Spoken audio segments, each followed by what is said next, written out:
Ever had to stand up to someone everyone else feared? My wedding day started with a message that did not care about my makeup or the timeline or the fact that I had done the hard work of building a whole new life without the people who should have been my safety net, because when my phone buzzed, the screen showed my father's name and the words, "We were wrong. Can we still come?" And I just stood there staring at it while my stomach did that old familiar drop I used to get when the school called home, and I knew the story would reach my parents before I could explain. And I realized I was right back in the doorway where everything first fell apart, except this time I had the power to decide who crossed it.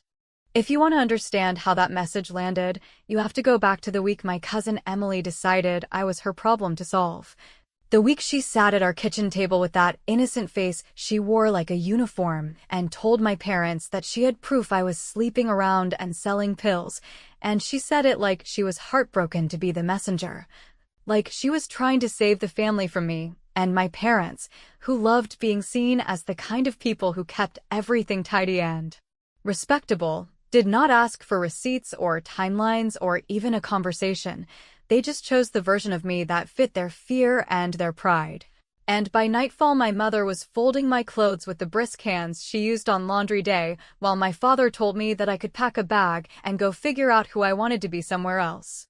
I remember trying to speak and getting that tight feeling in my throat that makes every word sound like trouble, and I kept thinking that all I wanted was 1 hour to show them the actual messages on my phone, the attendance records from school, the stupid little certificate from the counselor who ran the peer mentoring thing, and would have said out loud that I was exactly the opposite of what Emily was selling. But they were not interested in truth, they were interested in the relief of action.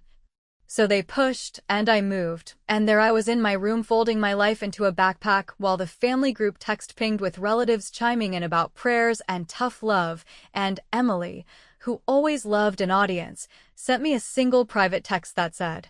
"This is for your own good," which read like a warning label stuck onto poison.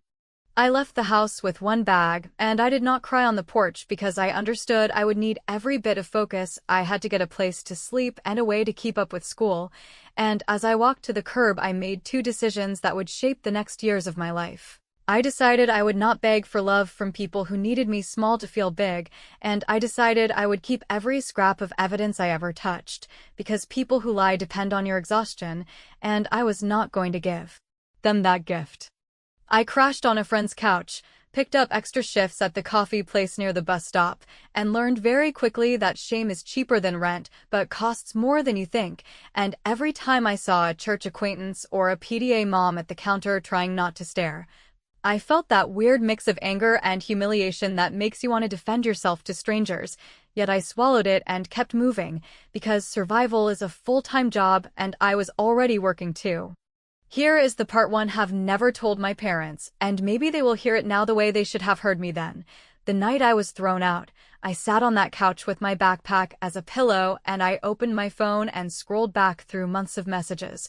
Because a few weeks before Emily's performance at our kitchen table, she had accidentally texted me a string that was clearly meant for someone else, asking if the guy from her gym could bring something fun to the lake on Saturday and whether he still had the contact for the study pills she liked during finals, and I had replied with a question mark, and she had covered with a joke about snacks and energy drinks, and I had forgotten it because real life felt bigger than her drama. But now it was not just drama, it was eviction, so I took screenshots of everything, saved them to a cloud folder with a boring name, and then I did something that felt less like revenge and more like refusing to drown. I created a new email address that did not point back to me, and I wrote to 3 people who actually knew me: my guidance counselor who had seen me every week that semester, the youth leader at church who ran the community service hours I had completed, and the admissions coordinator for the local scholarship I had applied for with Emily in the same pool. And in that email, I did not rant or cry. I simply attached the screenshots, summarized the dates I was supposedly missing school to party, attached my attendance record that showed the opposite, and asked them to keep the information private, but to be aware that someone in our circle was spreading lies and might be using me as cover for her own choices. And I signed it with no name at all because I did not need credit. I needed a record that someone besides me had seen what I had seen.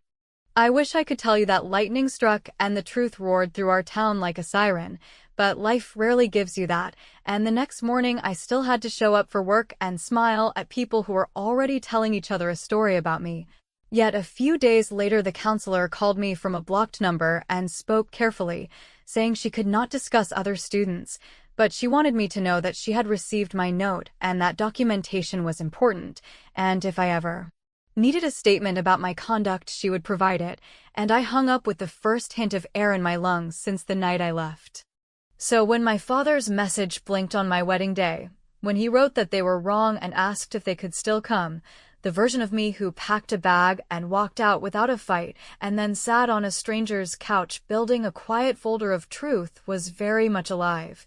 And while my bridesmaids fussed with a stubborn bobby pin and my phone shook in my hand, I scrolled to that old cloud folder whose boring name had kept it safe all these years. I selected the clean set of screenshots, with the metadata stamped right there in the corner, and I forwarded the entire bundle to my father with a single line that said, "This is what I tried to say the night you sent me away. If you come today, come knowing who actually lied." And then,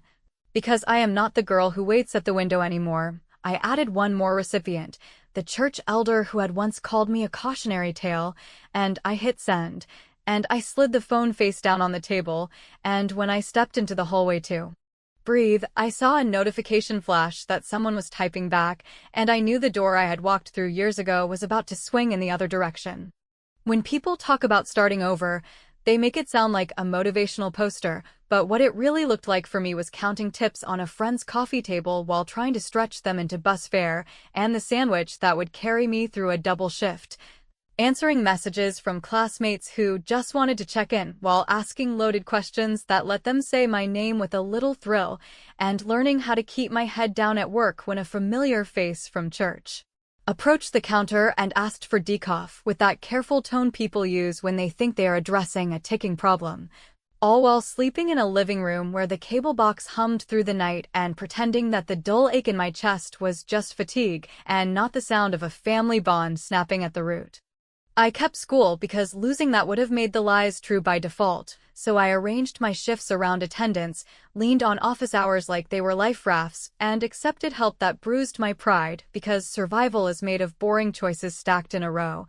And while I did that, I kept building my little archive, the folder that held screenshots and timestamps and copies of emails, because even though I did not know when I would need it, I knew I would not be caught empty-handed again, and that quiet habit became its own kind of spine, a reminder that I was not powerless even if I felt small. Emily, meanwhile, did what people like her do when no one checks them, which was to settle into the role she had cast for herself as the virtuous cautionary tale's opposite, appearing at family gatherings with the bright grin of a person who expects applause,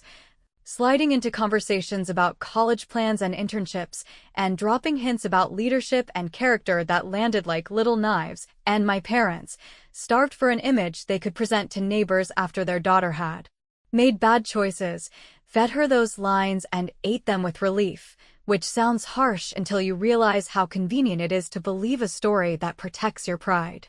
There was a local scholarship we had both applied for, the kind where half the value is money and the other half is reputation, because the town foundation chairs sign the letter and people frame it.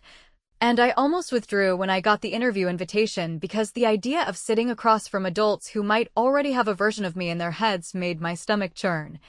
Yet the counselor who had called from a blocked number sent me a single sentence that read, "Show up and tell the truth cleanly," and I went because I had promised myself not to flinch when it mattered, so I sat in a chair in a room that looked like every meeting room I had ever seen, and I answered questions in long, steady breaths. And when one of the panelists asked a sideways question about setbacks, I did not defend or accuse. I simply described focusing on school and work while dealing with family conflict without naming anyone, then slid across copies of my attendance records and community service logs. And I watched something shift in their posture, not triumph, just recognition. The interviews were scheduled back-to-back, so I saw Emily in the hallway in a dress that screamed optics and a smile that told me she believed the paper was already signed, and she leaned in and said, "It is not too late to apologize," which would have bounced off if not for the fatigue in my bones, but I took that feeling and stored it for later because indignation wastes energy. Then I went to work and made lattes for people who talked about fundraisers I could not afford to attend, and I waited for an email I told myself I did not need, and when the committee announcement came, it was for a public ceremony, which meant there would be witnesses and photos and names on a podium, and a small, stubborn part of me decided to hold still and let the moment happen. The day of the ceremony, I stood near the back because old habits die hard, and when they called my name first, I felt the room tilt. Not because I needed their approval, but because the version of me they had been told to expect could not stand where I was standing. And as I walked forward, the foundation chair said something about perseverance and integrity that did not mention any scandal, yet gestured straight at it, and I shook hands and took the certificate and looked out over a sea of faces. That included relatives who had stopped returning my messages, and then I used the 30 seconds they gave me for remarks to say that sometimes the bravest thing a young person can do is keep showing up, that gossip is cheap while work is expensive, and that I was grateful for adults who asked questions instead of clinging to easy answers, which did not name Emily or my parents, but cut exactly where it needed to without drawing blood in public. I wish I could say I felt only triumph. Yet walking off that stage, I also felt the pull of anger, the wish to turn and call out the exact lie, and that is the part of me some people will disagree with because they would have blown the whistle on the microphone. But I chose a different lane, and the first little shard of revenge landed that night when a board member introduced me to a program director who needed a reliable assistant and was willing to work around my class schedule, a job that would move me out of the couch world within a month, and as we exchanged contact details, someone brushed by me and hissed a word I will not repeat, which told me Emily had understood every syllable I had not said aloud. Later, as I counted the small stipend from the gig I had picked up to bridge the gap, my phone buzzed with a message from a number I did not recognize that said, "You should know what she's planning next," followed by an audio file stamped with a date from earlier that week. And I sat very still, pressed play, and listened to the shape of my cousin's voice arranging something ugly with someone who owed her a favor, and while my chest tightened with that old fear, a calmer voice inside me said, "We were done waiting for lightning, because the storm was already here, and I finally had a way to hold a match to it." I listened to the audio in my friend's living room with the television muttering in the background and the smell of burnt coffee hanging in the air, and even though it was only a few minutes long, it carried the kind of weight that makes your hands go cold. Because there was Emily's voice speaking in that careful, almost bored tone she used when she thought she sounded smart, asking someone to help her clean up a situation by nudging a rumor along and, if needed, by hinting that I had slipped back into old habits, which would have been funny if it had not been the same lie that had cost me a home. So I saved the file in the same cloud folder with the boring name, typed up a clean transcript with timestamps, and sent it from an address that could not be traced back to me to the ethics chair at the foundation, to the school counselor who already knew the outlines, and to the church elder who loved cautionary tales, adding only a short note that said I was documenting a pattern of malicious rumor and that any future references to my supposed behavior would be treated as deliberate defamation, which sounded formal for a girl sleeping on a couch. Yet the formality steadied me because it reminded me I was not begging. I was setting terms. Life did not stop to applaud, so I showed up to the interview for the program assistant job the board member had mentioned and told the truth the way the counselor had taught me, which meant describing what I could do, where I needed training, and how I planned to keep my course load on track. And 2 weeks later I had a badge, a schedule built around classes, and a supervisor who cared about whether things got done rather than where I came from. So I learned the donor database, the strange etiquette of answering phones for people who think their questions are emergencies, and the quiet satisfaction of fixing small problems before anyone noticed they were growing teeth. And with steady paychecks, I moved out of the couch world into a room I could actually lock, then into a tiny studio that squeaked when the radiator kicked on but was mine. And every rent check I made on time felt like a small stone pried out of the wall that had been used to keep me in my place. The audio file did its work not with a bang, but with a subtle shift that reached me through whispers I pretended not to hear, because within a month Emily lost a campus ambassador spot that she had boasted about at every family gathering. And the official reason was vague, full of language about alignment and suitability, Yet the timing said everything, and while part of me wanted to print the transcript and nail it to the church bulletin board, I chose the quieter win, which was letting her understand that someone she had dismissed as weak could pull a thread that unraveled a costume she had sewn for years. The program job brought me to a fundraiser where I met Daniel, who did not make speeches about saving people and did not flinch when I told him the boiled-down version of my family mess, and instead asked what I wanted next and what would make life easier this month rather than some grand future, and we started doing small things for each other that turned into a life, like rides home after late events, shared grocery lists, and stubborn support during exams, and with his calm voice in my ear. And my own small victories stacking up, I sat in a bank office and signed papers that let me buy a modest condo through a first-time program, which in another life would have been a humble milestone, but in this one felt like a flag planted on ground I had been told I did not deserve to walk on, and I moved in with a thrifted table, a mattress on the floor for the first week, and the kind of relief you feel when the door locks from the inside. If this sounds like I was only building to spite Emily, let me be clear that I was building for me, yet the fact that it also stripped her favorite narrative was a bonus I did not mind, and when she sent me a message that read, in that frosty, polite tone, that she hoped I would not spread rumors about her recent career transition, I answered that I was too busy paying my mortgage and organizing a community gala to gossip, which landed with a satisfying thud because for the first time the words mortgage and gala belonged to me and not to the imaginary girl she had tried to sell to our relatives. Time moved the way it does when you are busy healing, slow at first, and then all at once, and Daniel proposed in a way that fit us, simple and direct and without theatrics. And we planned a wedding that felt like a celebration of the family we were choosing rather than the one that had chosen not to see me, which meant the guest list looked different than anyone expected, and we kept it private until an online RSVP list, which I had thought was locked, auto-updated, and could be viewed by anyone, with a link, and a helpful acquaintance who still lurked in those circles decided to share it inside a family group thread. So within an hour my phone lit up with missed calls, a message from an aunt demanding to know if the omission was a mistake or a slap in the face,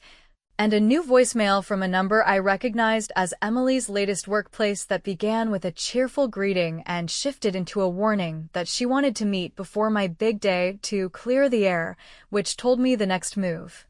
would not be a rumor whispered in a hallway, but a direct shot at the life I had built, and for the first time I found myself looking forward to it. By the time the RSVP list leaked and the relatives began circling like it was their right to demand explanations, I had already decided that my wedding would be a day that belonged to me and the man who had stood by me through the years when I had nothing. And the thought of extending that circle to people who had not lifted a finger when I was homeless or working shifts that left me barely able to study felt not only insulting but dangerous, because I knew that if I opened even the smallest door, they would walk through it carrying every lie and expectation they had ever used to shrink me, and I could not stomach the idea of standing in white and pretending we were some wholesome picture of reconciliation for their comfort. The messages started out indignant, with an aunt declaring that my absence on the guest list had to be some oversight, and that, of course, blood came first, but when I ignored her the tone shifted into guilt, reminding me of holidays where the table had been set and implying that I was the one breaking tradition, which would have landed harder if I had not spent those holidays on borrowed furniture with instant noodles, wondering why no one who was now invoking family had so much as sent me a text back then. My parents stayed quiet, which was in some ways worse than the badgering relatives, because silence had been their weapon from the very beginning, a way of stripping me of a voice by pretending my side of the story was beneath acknowledgement.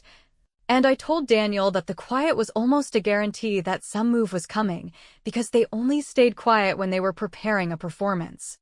Emily, predictably, could not resist the spotlight, so while my parents simmered she began her own campaign, sending word through shared acquaintances that she had concerns about Daniel's family not knowing the truth about me. And when one of his cousins forwarded me the screenshots of her carefully worded warning messages,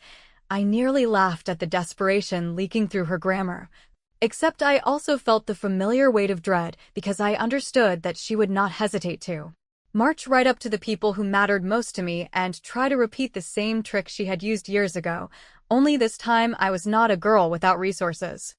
Daniel, who had heard all the history from me in long conversations where he sometimes shook his head in disbelief and sometimes just sat in quiet fury, did not wait for me to decide how to respond. He called her himself, put the phone on speaker, and in that steady tone he uses at work told her that if she tried one more time to interfere, he would have no choice but to share the documentation we had kept, including the audio of her arranging rumors, and he said it without heat, which made it even more cutting, and I heard her breathing shift into that shaky laugh she used when cornered, insisting she had only been misunderstood, but when he hung up she did not call again. And for the first time I realized that her power had always relied on the silence of others, and Daniel had ripped that rug out from under her.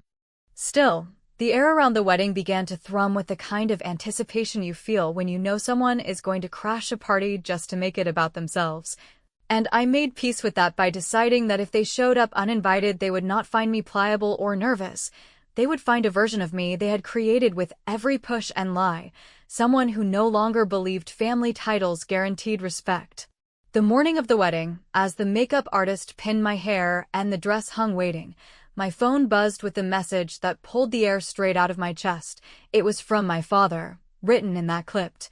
almost formal style he always used when trying to project authority, saying, "We were wrong. Can we still come?" I stared at it so long that the artist asked if I needed water, because in those 10 words the whole timeline of my life with them collapsed into one moment. Every dismissal, every slammed door, every humiliating whisper I had endured traced right into this plea, and yet it was not an apology, it was not even an acknowledgement of what had been done. It was simply a request to step into the picture at the last possible second when the work was finished and the cost had been mine alone. My phone buzzed again with relatives joining the chorus, telling me this was my chance to show grace, that life was too short for grudges, and I thought about the nights I had spent on that couch, the humiliating stares at work, the empty mailbox while they threw parties for Emily, and I felt the sharpness of rage mix with the steadiness of resolve, because I was not standing at this threshold to offer them comfort. I typed nothing back, slid the phone onto the table, and looked in the mirror at a woman who had walked through fire and had built a life without their hand on her shoulder, and I knew that the decision I made in the next few hours would echo longer than any vow. Because either I would let them rewrite the story again or I would show them, in a way they could not spin, that the power to decide who belonged was mine now and mine alone. I stared at my father's message until the makeup artist asked if I needed to sit, and while the room buzzed around me with people trying to get me down the aisle on time, I typed slowly and carefully because I had learned that the only way to survive people who rewrite history is to write the rules yourself, so I told him they could come under conditions that were not negotiable and not up for debate. That before they set foot at the venue, he would send a clear message to the family thread and to the church elder stating that I had been thrown out based on lies, that the source of those lies was Emily, that I had never done what they accused me of, that he and my mother were sorry for the harm and the years of silence, that there would be no speeches, no backroom interventions, no cornering my husband's relatives, that Emily was not welcome and would be turned away at the door, that they would sit where they were placed and leave if asked, and that if he agreed he should copy me and my counselor on the message, so no one could claim it had been whispered and misunderstood again. Then I did the grown and boring thing that has saved me more than once, which was to call the venue coordinator and ask her to add 2 seats at the very back near the exit with no name cards, and to give the head of security a short list containing my parents' names with a note that they were allowed in only if they showed a text confirming compliance, and that Emily was not to be admitted under any circumstance. And while I spoke, I felt a calm I had not known the night I packed a bag, because this was not a plea, it was logistics, and logistics favor the person who prepares.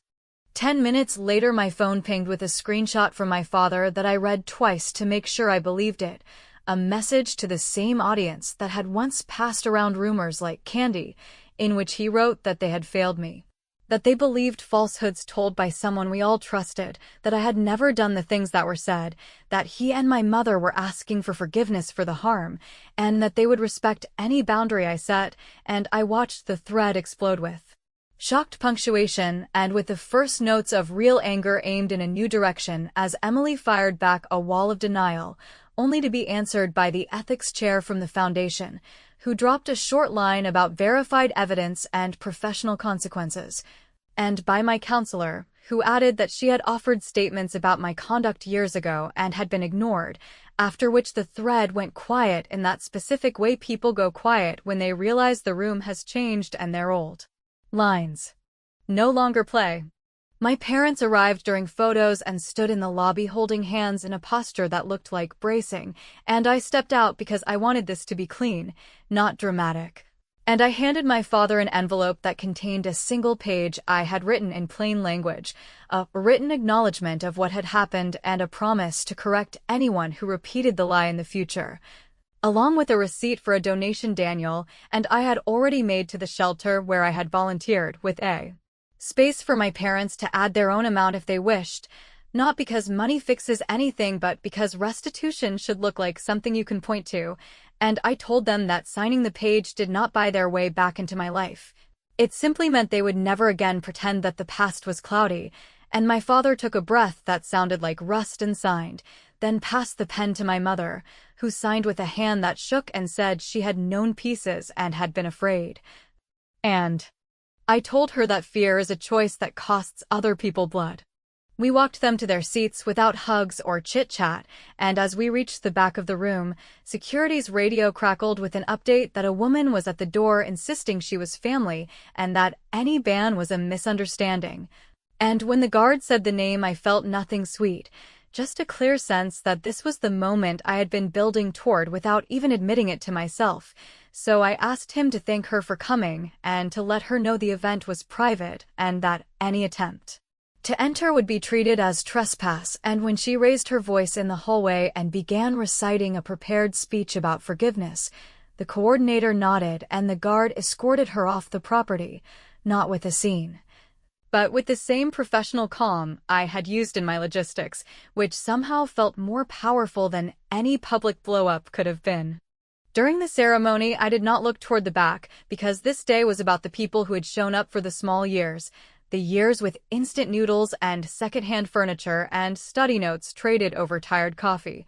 Yet when it came time for remarks, I had one thing to say that mattered to me and to the room we had gathered. So I thanked the mentors who had believed me when it was not convenient. I thanked the friends who made space for me on a couch and in their lives.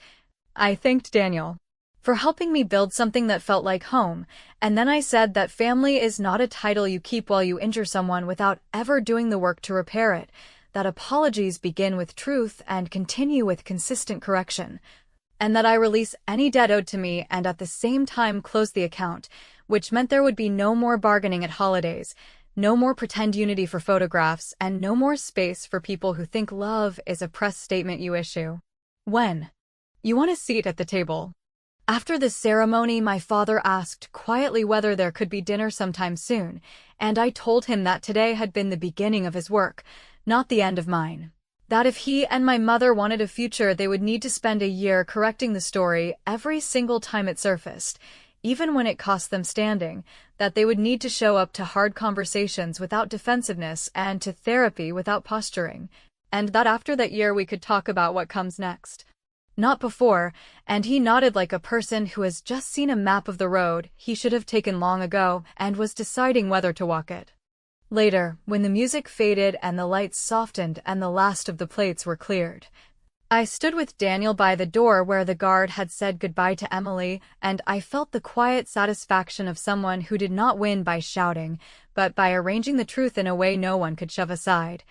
And I thought about the folder with the boring name and the couch that had been my first room and the text that had tried to pull me back into a past where I begged for a place, and I let myself smile, not because it was all fixed or because every wound had closed, but because I had chosen the version of the story where I am the one who decides what enters and what leaves.